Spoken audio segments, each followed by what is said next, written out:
Voici. Week-end dernier, ces deux amis profitent de leur temps libre pour décortiquer la presse. Ouais, le tourist spelling, oh là là, elle a changé.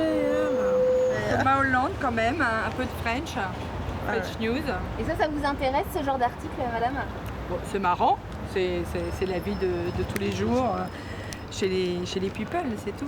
Comme ça. Ça nous sort du quotidien. C'est du détente. Et oui, l'été vous êtes nombreux à vous ruer sur la presse people. Sur la plage, en plein air, les ventes de ces magazines explosent. Il faut dire que plus que jamais, pendant la période estivale, les stars font parler d'elles. Mariage, divorce, tromperie, les une choc se bousculent. Mais est-ce vraiment à l'insu des stars? À qui profitent réellement ces une à scandale? Quelles histoires ont été inventées pour vous tenir en haleine tout l'été? Enquête. Si la presse people enregistre des records de vente l'été, c'est avant tout grâce à ces histoires incroyables.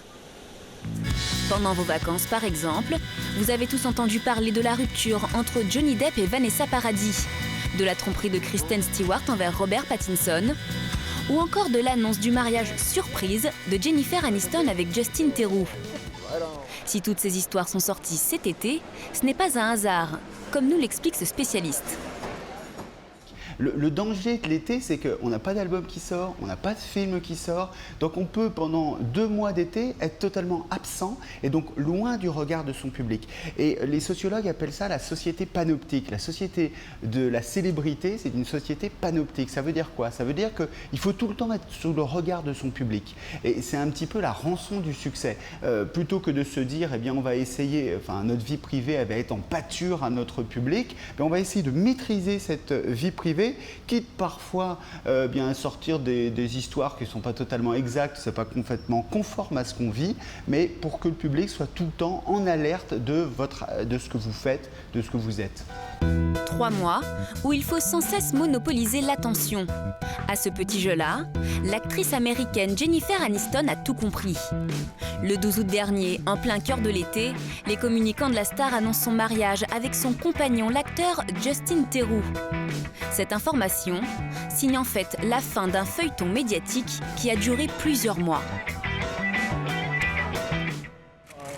Juin dernier, le couple est de passage à Rome et à Paris, et ce n'est pas un hasard. Good evening, Jenny. Hey, Jen. Enjoy the dinner. S'ils sont dans les deux villes les plus romantiques au monde, c'est pour délivrer un message fort. C'était comment ce dîner en amoureux? Vous avez passé du bon temps? Super bon, mais vous n'étiez pas invité. En effet, Jennifer Aniston ne va accorder aucune interview à la presse, mais elle va fièrement arborer une bague, des clichés qui vont faire le tour de la planète. De son côté, le futur mari, véritable star aux États-Unis, parle officiellement de sa relation avec l'actrice.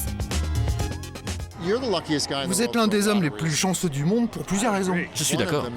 L'une d'elles, c'est que vous avez une jolie femme à votre bras. En fait, comme vous le voyez, elle n'est pas à mon bras, là. J'ai cru l'apercevoir, c'est peut-être un hologramme. C'est ça, ça devait être un hologramme. Est-ce qu'elle sera sexy ce soir? Oui, elle le sera. Elle est à l'intérieur? Oui. Mais pourquoi elle n'est pas là avec vous? Je peux vous montrer ce qu'elle porte si vous voulez. Montrez-moi. Bon d'accord, allons à l'intérieur. Une relation assumée, des rumeurs savamment distillées. Sans être en promotion pour un film, Jennifer Aniston a ainsi occupé l'espace médiatique cet été. Tout le monde a spéculé sur son mariage. L'intox a même primé sur l'info et c'est ce qui a fait vendre cette histoire. Il y a des contrats, des deals entre cette presse people, puisque c'est un intérêt réciproque, et ces stars, puisque cette vie privée des stars, cette vie privée entre guillemets des stars, génère des sommes considérables pour la presse people. Eh bien, il est logique que ces stars reçoivent la contrepartie de ce qu'elles font gagner à la presse people. En s'associant à la presse pour annoncer son mariage, Jennifer Aniston a ainsi pu toucher un pourcentage sur la vente de certains magazines. Ces coûts médiatiques représentent même 30% de ses revenus annuels. Car aux États-Unis, monnayer sa vie privée, surtout l'été, est une pratique courante qui existe depuis toujours. Depuis les années 60, les stars ont cette habitude aux États-Unis de feuilletonner leur vie. C'était déjà le cas de Liz Taylor, de Marilyn Monroe. C'est quelque chose de très ancien. Les frasques amoureuses de Marilyn ont ainsi toujours fait la une des tabloïds. Mais en France, l'instrumentalisation de la presse people reste tabou. Pourtant, au regard de certaines couvertures cet été, on peut se demander si les stars françaises ne joueraient pas un double jeu. Vanessa Paradis, par exemple, a multiplié ses apparitions à la une des magazines. Son célibat aurait-il été mis en scène? Chez Voici, une institution de la presse people depuis 25 ans, on prétend le contraire. Depp et Paradis sont des gens qui ont toujours protégé leur vie privée. Ils ont officialisé leur rupture. On ne peut pas penser qu'ils ont orchestré tout ça. Même si, voilà, c'est un hasard étrange, mais Vanessa Paradis joue dans un film et du coup, elle fait encore plus de couverture parce que forcément, elle va faire la promotion de son film et on va être attiré par tout ce qu'elle dit parce que justement, il y a eu cette histoire personnelle avec Johnny Depp. Suite à vos couvertures, est-ce qu'elle a eu une réaction?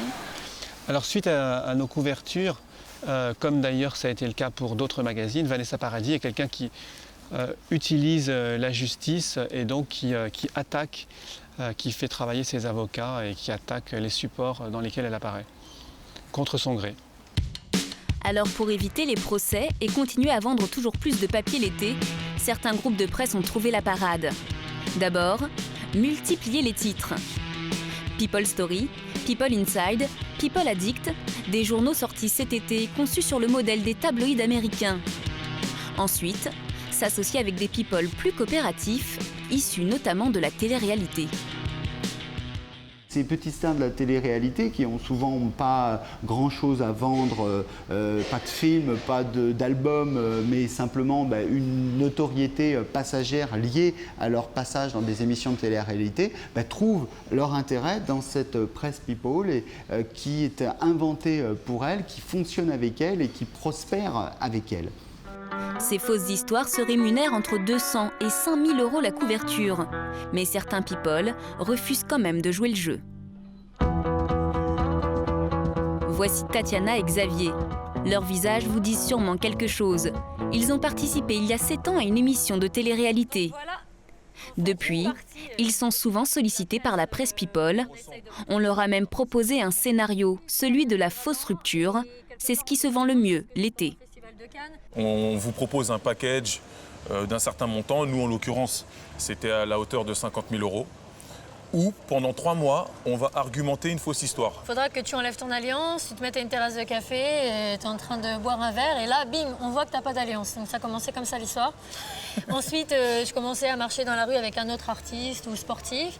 Ensuite, il y avait l'effet un peu au restaurant, du faux bisou, très rapproché. Et c'était, donc les gens devaient se dire, ah bah ils vont divorcer, ouais, génial, c'est super. Si aujourd'hui ils refusent de collaborer avec la presse à scandale, c'est parce que leur image peut être écornée. Xavier, sportif professionnel, pourrait même perdre tous ses contrats. Alors depuis, le couple a adopté une stratégie bien française. Pour vivre heureux l'été, vivons cachés.